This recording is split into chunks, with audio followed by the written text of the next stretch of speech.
Friends, we're heading into the latter part or the late part of summer. And always this time of year, I start getting questions, do you still plant things? When is a good time to plant? When is a bad time to plant?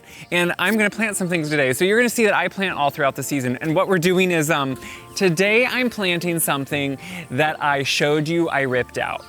I ripped a lot of it out, but I'm planting something very specific that is different about it. And I'm gonna go over why.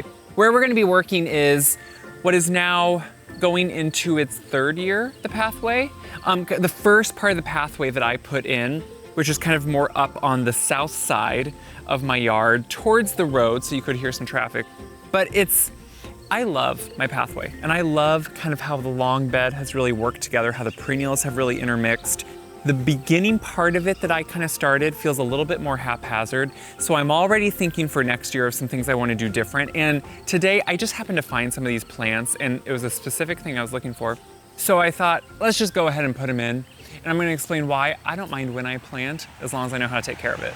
So this is the beginning of the pathway really, that starts kind of in some shade, goes to most sun. It has a little part shade over there by those arborvitae and kind of late in the day when the sun's getting a little low.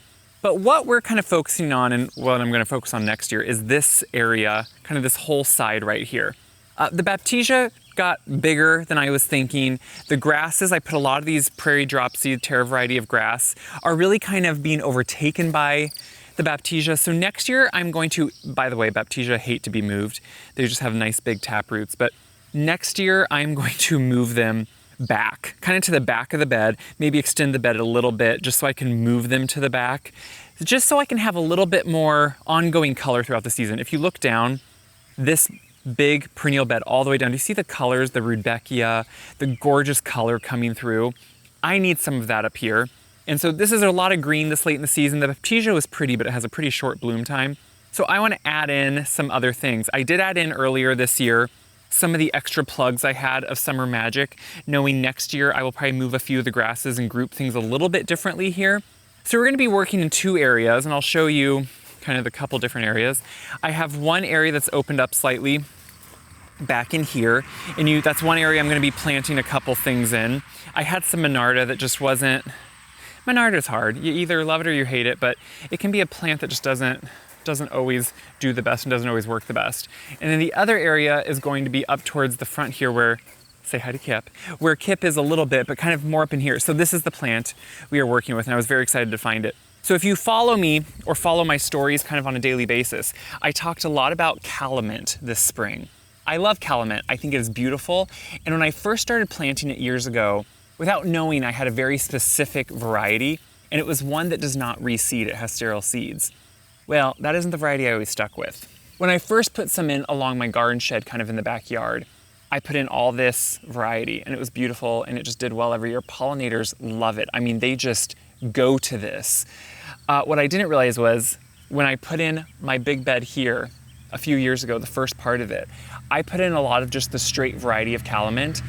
And that variety very much is not sterile seeds.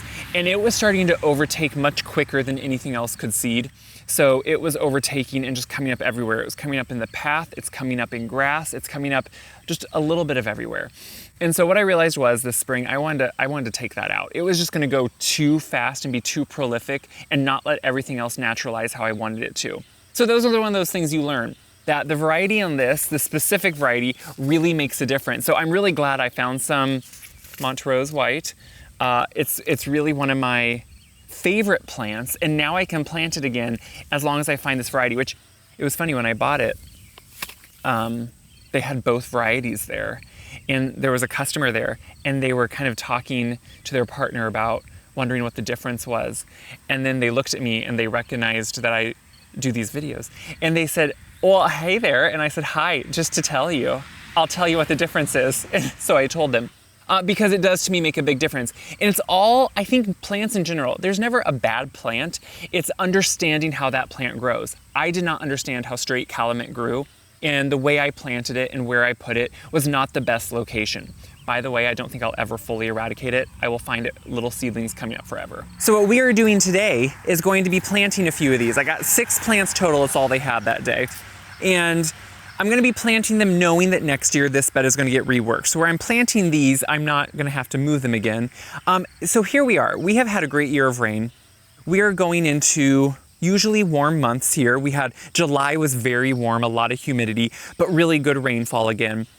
I plant plants whenever I can find them, if I have a spot for them, and if I have the time to plant them. So I don't worry as much about the calendar unless it has to do maybe with certain shrubs or things. But even then, I'm still gonna plant them whenever I have time. So my thing is, you just have to know there's different stressors at different times of year. In the spring, you have cooler temps, you have maybe more rainfall. So the plant could hopefully get a little bit settled in before the heat of the summer. In the middle of summer like this, we could have a lot of heat, but I'm planting a perennial that's very hardy, is very drought tolerant once it's established.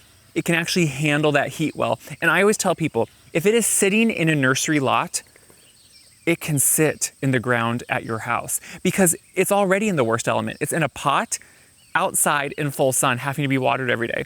In the ground, it's always gonna do better. So you might as well, if you have time and have a spot for it, plant it. So right here where we're working, I'm gonna admit, I'm even gonna do another thing that I wouldn't usually do this time of year. I'm gonna transplant one of the prairie dropseed grasses, just because again, next year, I have a spot I wanna put it already, so that's great. Also, with the moisture in the ground, you can see how easy this popped out.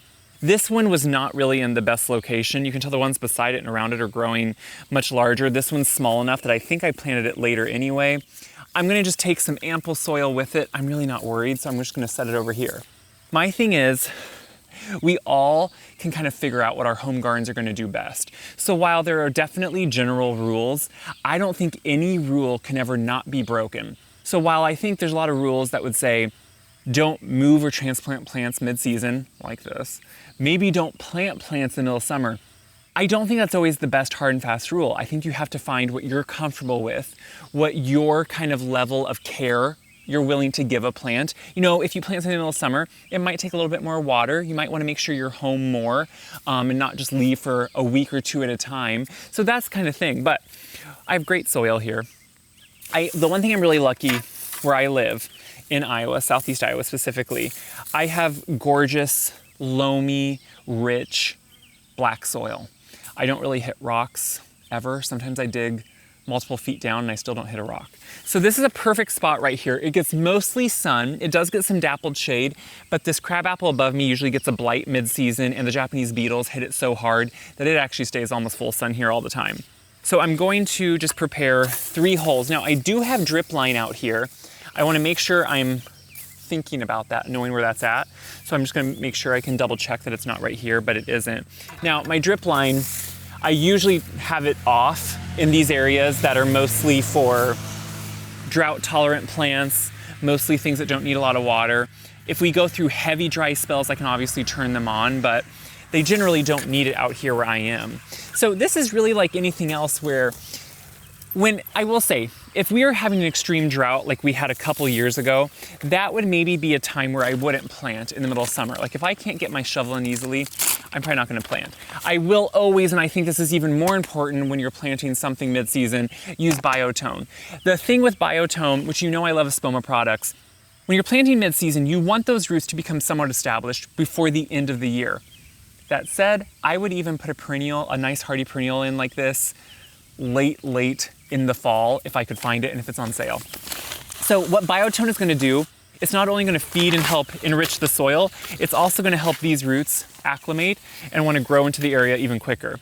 So this one you can see, it's not really that root bound honestly, it has some nice roots around it. So I'm just going to lightly, nothing too stressful, just lightly break it up, stick it right in. Now what I'm excited about this calamint and why I like it is, you know I love traditionally catmint.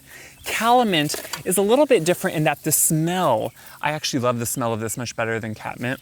I think it smells, Nepeta, smells much more like a traditional garden mint like we're used to. What I also love about it is it's much more upright. I find it stays a little bit more upright better than some of the catmints can. And I like that the color is different too. So catmints have that beautiful silvery green foliage, the purple flowers. This has more of a dark green foliage, small leaf, but then it has more of a periwinkle to white flower that I think sometimes we underutilize in the garden. I know, it sounds surprising, but I think we do. This is a great time also to tell you. So when I was digging here, I forgot I do have daffodils here every so often. Right here they are. So usually this time of year, they don't have too many roots. Sometimes they send out some roots in the fall. Don't feel bad if you dig some up. Just keep them down there. I'm not worried about it. And I don't mind them being close to what I'm planting because they come up early spring. I actually like them when their foliage is then encased by something else and hides it. So this then will come up beside it. It'll be great.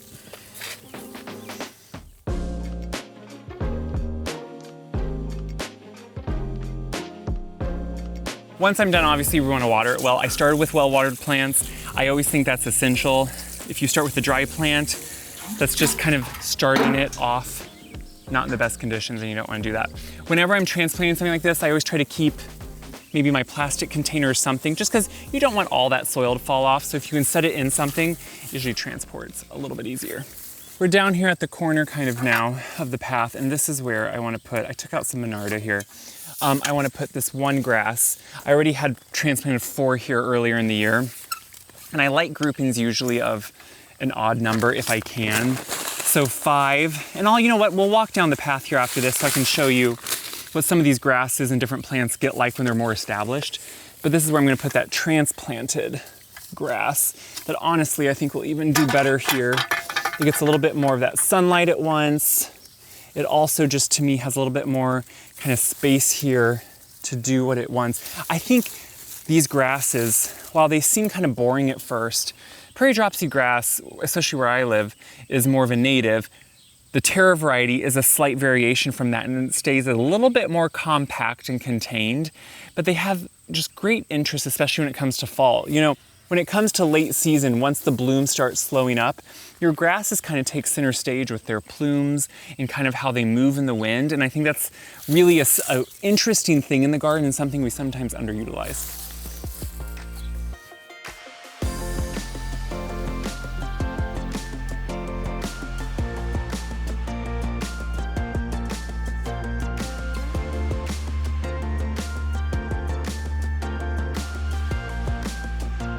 So I'll kind of show you here both areas. So the nice thing about late season things like this, they're already growing quite a bit. So you can see right away their size and how they're gonna look. Now, next year I'll go over much more kind of how I'm going to rework this area a little bit and kind of the steps I've taken to prepare for that.